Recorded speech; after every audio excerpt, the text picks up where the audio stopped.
Um homem que tinha uma das mãos mirradas. Amém? O que significa isso, mirrada? Em outras versões é a mão atrofiada, a mão seca, a mão paralisada.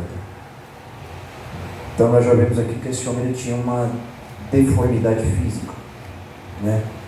Uma das mãos dele estava com problemas na função de mobilidade. Amém, irmãos? E o outro evangelista aqui, ele diz que a mão era a mão direita, né? Parece que Mateus, né? Você vai encontrar essa referência desse milagre aqui nos 3 evangelhos, né? Mateus 12, 9, Lucas 6, 6. Aí você vai encontrar a referência do mesmo milagre. Mateus mencionando, Lucas mencionando.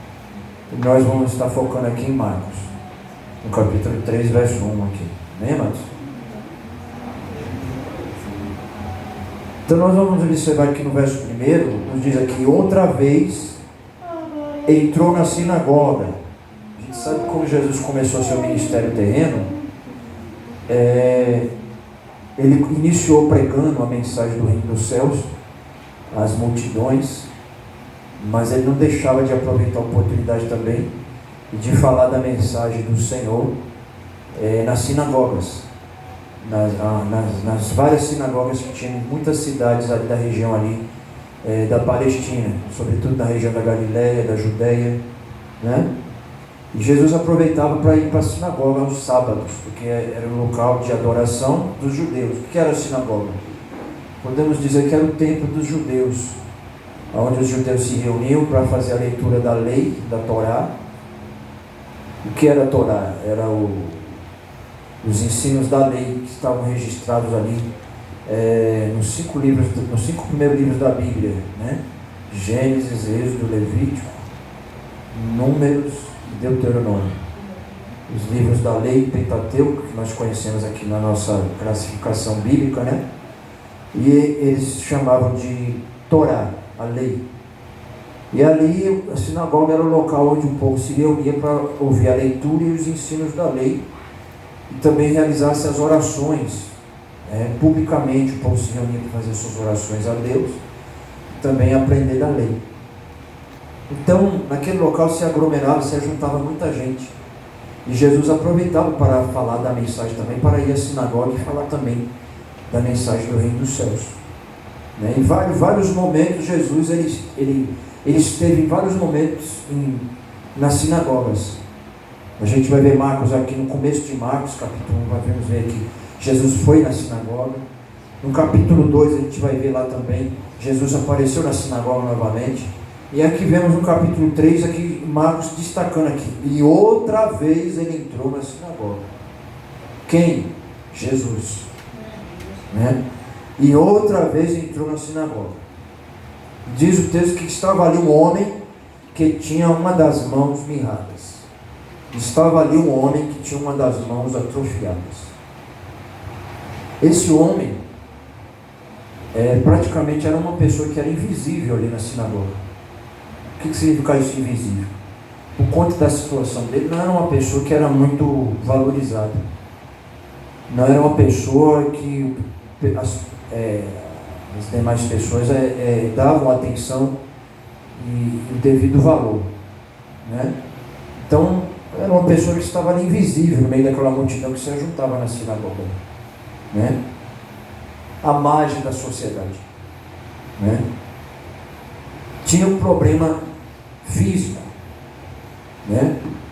Mas ao mesmo tempo que nós vamos observar que ele tinha um problema físico aqui, a gente pode pegar essa situação que ele estava aqui também e fazer uma aplicação espiritual. Muitas pessoas estão semelhantes a esse homem, mas muitas vezes não no aspecto físico, mas muitas vezes no aspecto espiritual. Pessoas que estão com a sua vida paralisada, com a sua vida atrofiada, por conta de viver uma vida escrava no pecado. De viver uma vida escrava no pecado. Muitas vezes vive uma vida mirrada,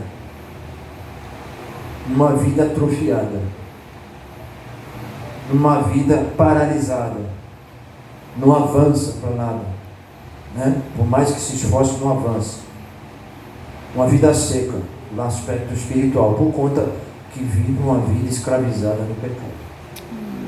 Mas como esse homem aqui, ele teve um encontro com Jesus na sinagoga, Jesus quer ter um encontro com o homem e a mulher espiritualmente que está nessa situação nessa noite.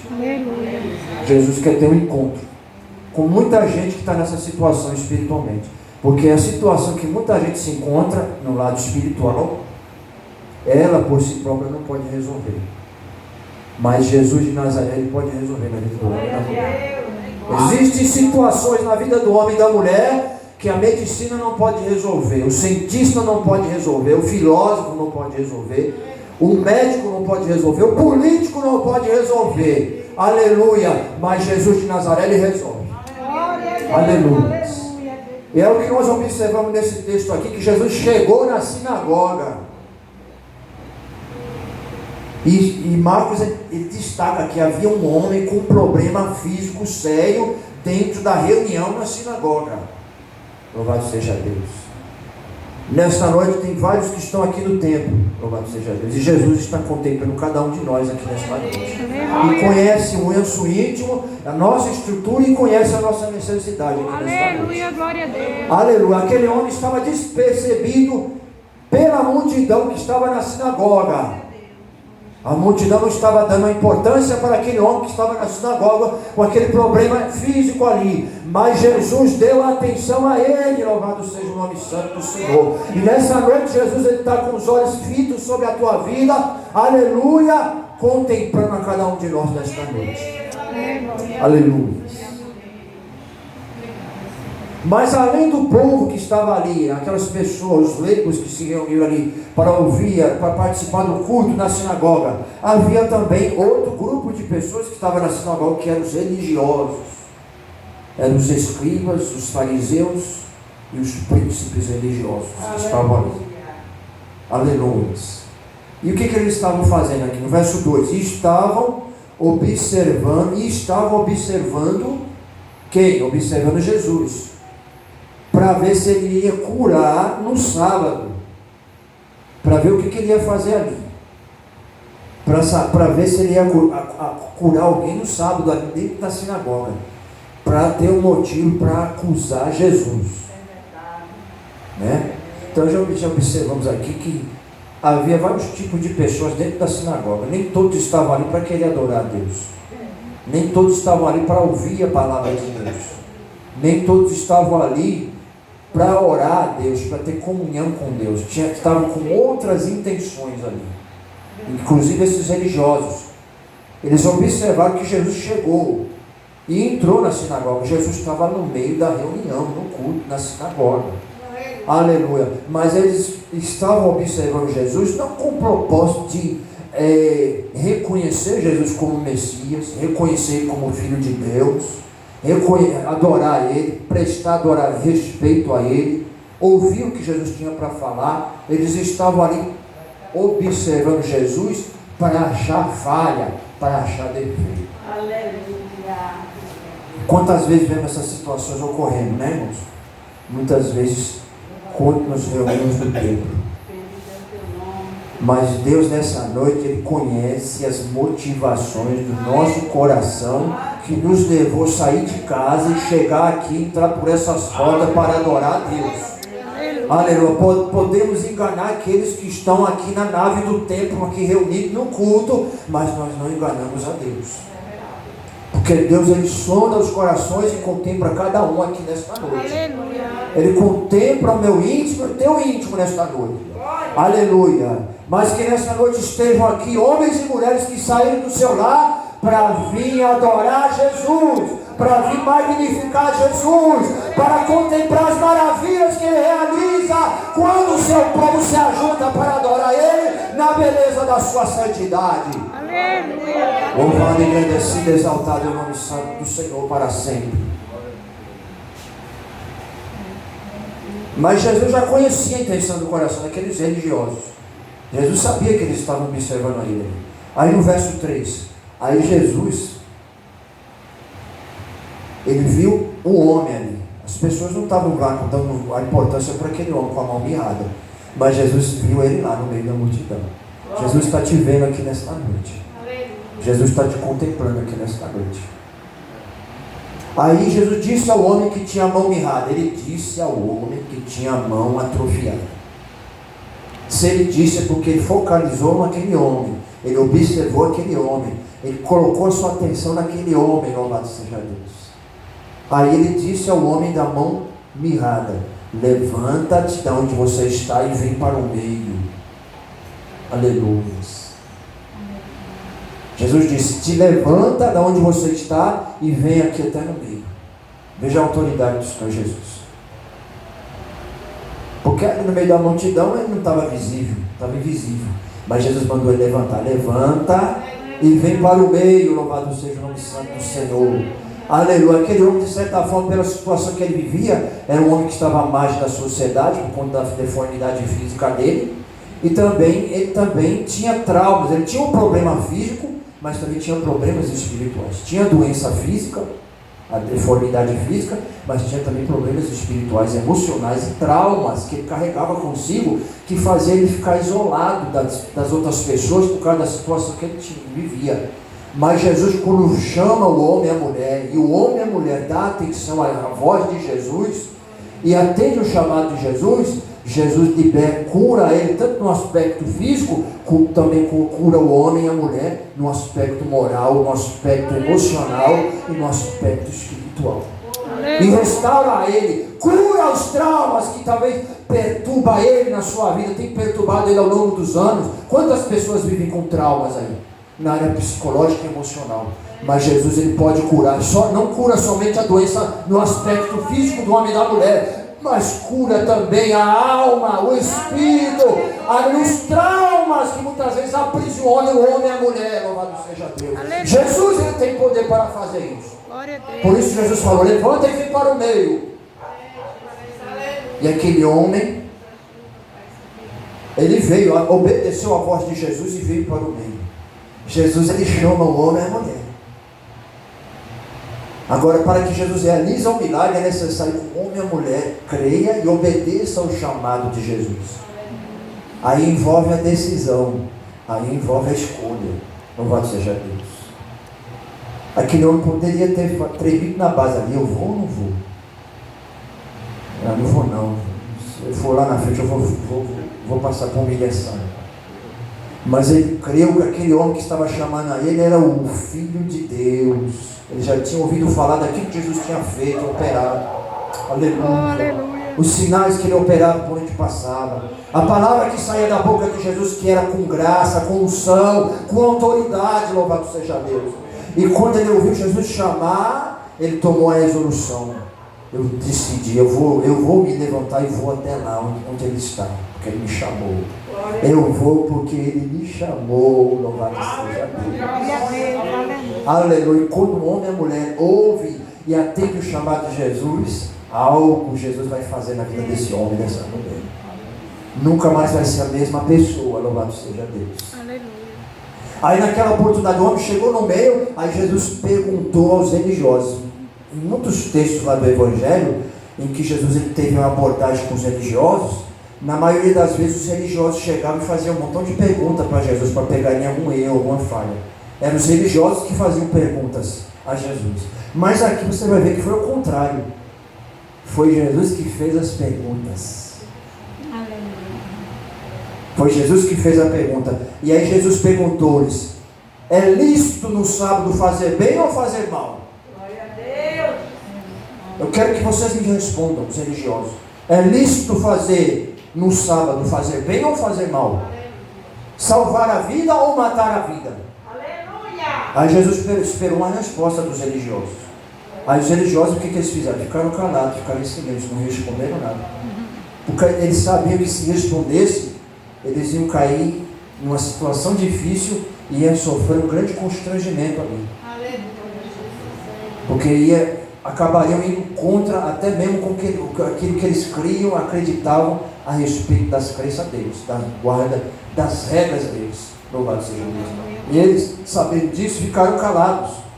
Não responderam, ficaram em silêncio. Aleluia, louvado seja Deus. E a gente observa, amados irmãos, porque a gente sabe que os religiosos ali, os judeus, tinham um dos mandamentos da guarda do sábado, que 6 dias deveria trabalhar, e no 7º dia seria o dia de descanso, que era o sábado, que era um mandamento, uma regra que era seguida pelos judeus ali, que tinha sido estabelecida por Deus para o povo de Israel, lá no tempo do Antigo Testamento. Só que os religiosos, eles focaram tanto nessa regra da guarda do sábado, que acrescentaram algumas coisas que passou a ter certos exageros desta prática da guarda do sábado, que às vezes até coisas até banais que não tinham necessidade de incluir na guarda do sábado. Eles começaram a incluir, começou a virar um excesso, tanto excesso, e priorizavam tanto essa regra da guarda do sábado, que acabavam desprezando as necessidades que as pessoas passavam. Acabavam ficando insensíveis com as situações difíceis que as pessoas viviam, e deixavam de manifestar graça e misericórdia para com as pessoas, simplesmente só para observar a regra da guarda do sábado. Por isso Jesus ele fez essa pergunta, louvado seja Deus: qual é mais importante? Eu quero que vocês me digam, no sábado, é lícito fazer bem ou fazer o mal? Salvar uma vida ou matá-la? Louvado seja Deus. Aí nós observamos aqui, no capítulo 6 de Lucas, a gente vai observar que também Jesus, ele fala que diz aqui de Jesus, Lucas falando que Jesus é o Senhor do sábado. Aleluia. O que diz aqui a palavra de Deus? Diz assim, o comentário aqui em Lucas 6, a respeito aqui que Jesus é o Senhor do sábado. Jesus e o sábado, embora os fariseus acusassem Jesus de violar o sábado, ele na realidade apenas não observou a interpretação exagerada que eles davam a respeito do sábado. O que Jesus não quebrou o sábado. O que Jesus fez é que ele não observou a interpretação exagerada que os religiosos aplicaram na guarda do sábado. Jesus declara que a observância do sábado não deveria transformar-se num ritual mantido à custa das necessidades essenciais do homem. Cristo é Senhor do sábado. Lucas 6, verso 5. Jesus, aqui ele diz, o que Jesus disse? Porque o Filho do Homem é Senhor até do sábado. Aleluia, glória a Deus. Então Jesus ele é muito maior do que o 7º dia da semana. Glória a Deus. O 7º dia da semana não salva nenhum homem, nenhuma mulher. Glória a Deus. Mas o que salva o homem e a mulher, liberta da condição de pecado que ele se encontra, é Jesus de Nazaré, que é Senhor do sábado. Louvado seja Deus. Aleluia. Observamos que Jesus, no entanto, fica o conceito de que o trabalho diário deve ser interrompido. Qual é o princípio do sábado que Jesus quis dizer ali? Que existem 7 dias na semana. 6 dias você trabalha e 1 dia você descansa. Qual é o princípio? O princípio é que o trabalho diário deve ser interrompido 1 dia na semana para buscarmos a Deus, reconhecendo que Ele é Senhor da totalidade da nossa vida. Outro sim, as palavras e ações de Jesus aqui nos ensina que o dia do Senhor deve ser uma oportunidade de buscar e ajudar os necessitados no âmbito espiritual e no físico.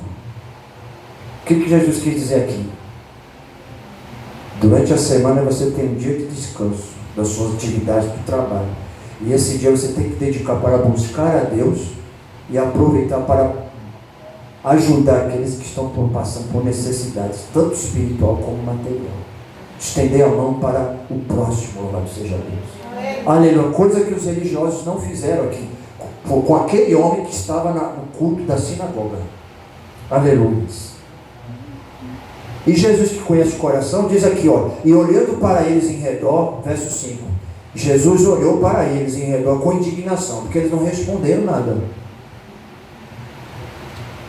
Diz aqui o texto, Jesus olhou em redor para eles com indignação.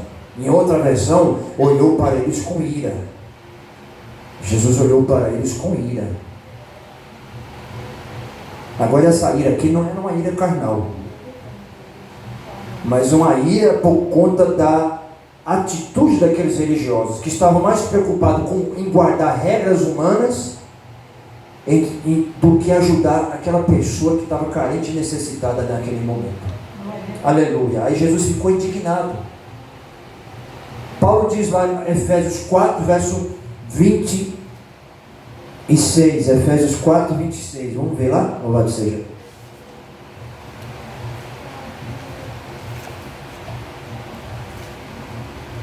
Irai-vos e não pequeis, não se ponha o sol sobre a vossa ira.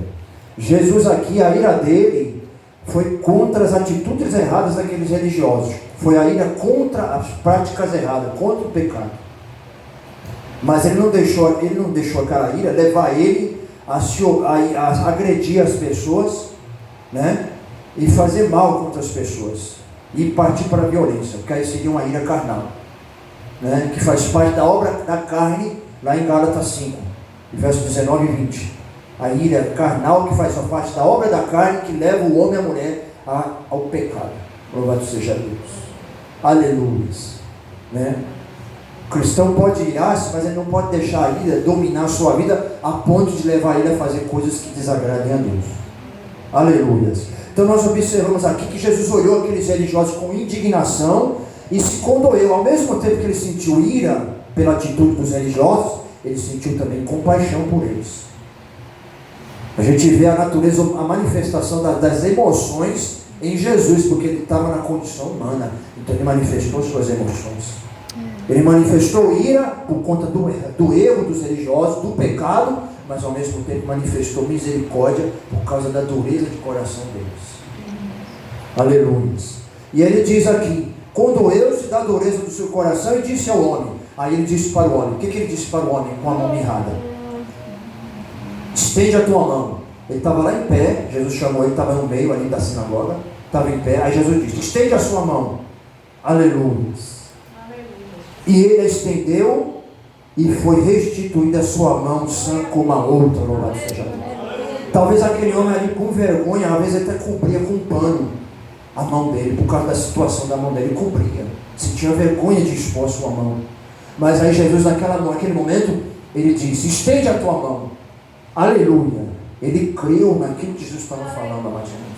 Aí ele tirou, talvez estava coberto com pano, o texto não diz, talvez ele descobriu a mão que estava ali coberta e estendeu a mão, louvado seja Deus. Quando estendeu a mão dele foi restaurada diante dos olhos da multidão que estava na sinagoga, louvado seja Deus. A mão ficou igualzinha a outra esquerda, saudável, pelo poder da palavra de Jesus, louvado seja Deus. Jesus disse: estende a mão, louvado seja Deus. Ele estendeu a mão, aí Jesus fez o milagre, Jesus fez a obra, aleluia. E nessa noite, o Senhor está falando com vidas aqui nesta noite, dizendo, aleluia, talvez a situação que você se encontra, aleluia, lhe faz você viver uma vida de humilhação, de vergonha, aleluia. Não é valorizado diante da sociedade, aleluia, pela vida que você vive, pela situação que você vive. Mas nessa noite Jesus está dizendo: estende a mão, estende a mão. E se você ouvir o chamado de Jesus, estender a sua mão, Jesus realizará um milagre de restauração na sua vida. Aleluia, glória a Deus. Na sua alma, no seu espírito, no seu emocional, no seu psicológico, no seu físico. Jesus pode fazer a obra nesta noite. Aleluia. Neste momento. Jesus realizou o milagre. A multidão ficou admirada. Mas interessante que nós observamos que, infelizmente, os religiosos viram aquele sinal ali, já que sabiam que Jesus, os milagres que Jesus fazia por onde passava. Aqueles homens não reconheciam Jesus como Messias. Né? E aqui já observamos que mesmo Jesus realizando aquele milagre ali dentro da sinagoga, diante dos olhos das pessoas, aqueles religiosos não reconheceram Jesus. Ainda continuavam alimentando ira contra Jesus, se opondo ferozmente contra Jesus. Daí nós observamos que nem, às vezes nós vemos aquela situação que muita gente diz, não, mas se Jesus fizer um sinal, um milagre naquela pessoa, ela vai quebrantar o coração e vai se render aos pés de Jesus. Nem sempre, irmãos, nem sempre. A gente vê muitas vezes Deus realiza sinais na vida de muita gente, pela sua graça e misericórdia, milagres, e mesmo assim as pessoas continuam com o coração endurecido e não se voltam para Jesus reconhecendo como libertador e salvador, e continuam se opondo a Jesus. Jesus operou um milagre, mas os religiosos, o que diz o verso 6? E tendo saído, eles saíram lá, depois que acabou a reunião da sinagoga, saíram os fariseus e tomaram logo conselho com os herodianos contra ele, procurando ver como matariam. Os fariseus saíram e se ajuntaram com os herodianos. Quem eram os herodianos? Os fariseus não se ajuntavam com os herodianos, porque eles eram inimigos uns dos outros. Mas o que aconteceu? Os herodianos não se simpatizavam com Jesus e se opunham a Jesus também, como os fariseus. Aí o que aconteceu? Se ajuntou fariseus com os herodianos e todos em comum, eles tinham um inimigo em comum. Qual era o inimigo que eles tinham? Que eles queriam matar? Jesus. Porque Jesus ali, ele pregava a mensagem de restauração do reino do céu. Jesus fez uma benfeitoria com aquele homem, mas os religiosos não ficaram alegres. Acho que eles ficariam mais alegres se Jesus não tivesse feito nada e deixasse o homem do jeito que estava lá. Mas Jesus, ele veio obedecendo a missão do Pai. Jesus, ele veio para buscar e salvar o que estava perdido. Louvado seja Deus. Trazer restauração para o homem e para a mulher. Louvado seja o nome santo do Senhor. Aleluia. Quantas vezes a religião, muitas vezes ela não aproxima as pessoas de Deus, né? E começa a estabelecer regras que impedem as pessoas de receber o toque de Deus, o impacto de Deus. Aleluia. Mas nessa noite nós não estamos aqui apresentando uma religiosidade morta, que a pessoa vem e continua do mesmo jeito que está ou até pior. Mas nós estamos apresentando aqui um Cristo vivo e verdadeiro, e que as palavras dele, se as pessoas ouvirem, crerem e receberem na sua vida, serão transformados.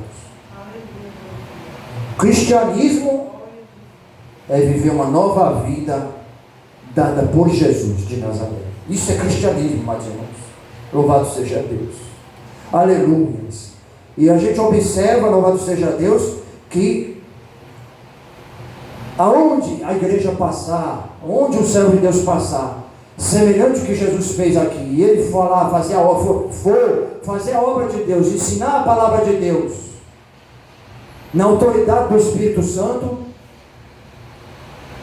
ele tem que estar preparado, porque haverá pessoas ali que serão impactadas e terão uma experiência de salvação com o Senhor, mas por outro lado terão pessoas ali também que terão ódio pela mensagem que estarão ouvindo, pelos sinais que estarão operando, vão se manifestar com ódio, com oposição e vão ranger os dentes. E eu e você, como servo de Deus, a igreja do Senhor, temos que estar preparado para essas duas reações. Haverá essas reações, mas nós temos que manter-nos fiéis ao Senhor com o chamado que Ele fez na nossa vida. E se Deus entregou uma obra na sua vida, uma missão nas tuas mãos, faça a missão, venha o que vier, que ouça a palavra, que deixe de ouvir, que decreto ou não decreto, mas Deus conta comigo, com você, para poder proclamar a mensagem do Evangelho e na unção do Espírito Santo operar sinais, maravilhas e prodígios, não para a nossa glória, mas para a glória de Deus. Aleluia. E mostrar que Jesus, ele se importa com o homem e com a mulher. Aleluia. Vivemos um tempo que nós estamos vendo tempos semelhantes a esse. Os fariseus se juntaram com os herodianos e começaram a maquinar ali como matariam Jesus. Aí Jesus fez o quê? Se você ler mais na frente, diz a palavra que Jesus, ele se retirou, seus discípulos, daquela localidade, se retirou. Por que ele se retirou? Porque ele era covarde. Se eu fosse ele, eu tinha topado parado com eles lá, e do peito, os fariseus. Mas Jesus não trabalhava na base da violência. Jesus trabalhava na base da direção do Espírito Santo. Não é por força nem por violência, mas pela ação do Espírito Santo. Aleluia. E Jesus sabe por que ele se retirou, amados? Porque ele sabia que se ficasse ali, aqueles inimigos deles iam se reunir para matá-lo. E geralmente os judeus ali, quando eles sentenciavam alguém para a morte, eles matavam a pedradas. Então Jesus teve que se retirar, porque ele não era o tempo dele morrer. Porque teria que cumprir as profecias do Antigo Testamento, que ele haveria de morrer, mas em morte de cruz por toda a humanidade. Então não tinha chegado o tempo dele morrer. Então ele teve que vou me retirar, porque ainda não chegou o tempo de eu morrer. Jesus ele andou conforme a vontade do Pai, dentro do tempo que Deus estabeleceu pelo Pai na sua missão. Então é por isso que ele teve que se retirar. Louvado seja Deus. Aleluia. Mas nessa noite você tem a oportunidade. Você ouviu uma mensagem, ouviu a palavra, e Jesus me convida nessa noite a tomar uma decisão para ele. Jesus está dizendo aqui: levanta-te, vem para o meio e estende a mão. Quem nessa noite vai responder como aquele homem da mão atrofiada? Você quer responder um sim para ele nessa noite? Jesus disse para o homem: levanta-te, vem para o meio e levanta a mão. Você quer dizer isso nessa noite também? Levanta-te, vem para o meio e levanta a mão. Eu quero Jesus. Eu quero o milagre dele na minha vida. Eu quero o mover dele na minha vida. Jesus me convida nesta noite, porque ele quer realizar uma obra grandiosa na sua vida. Venha Cristo, que te chama com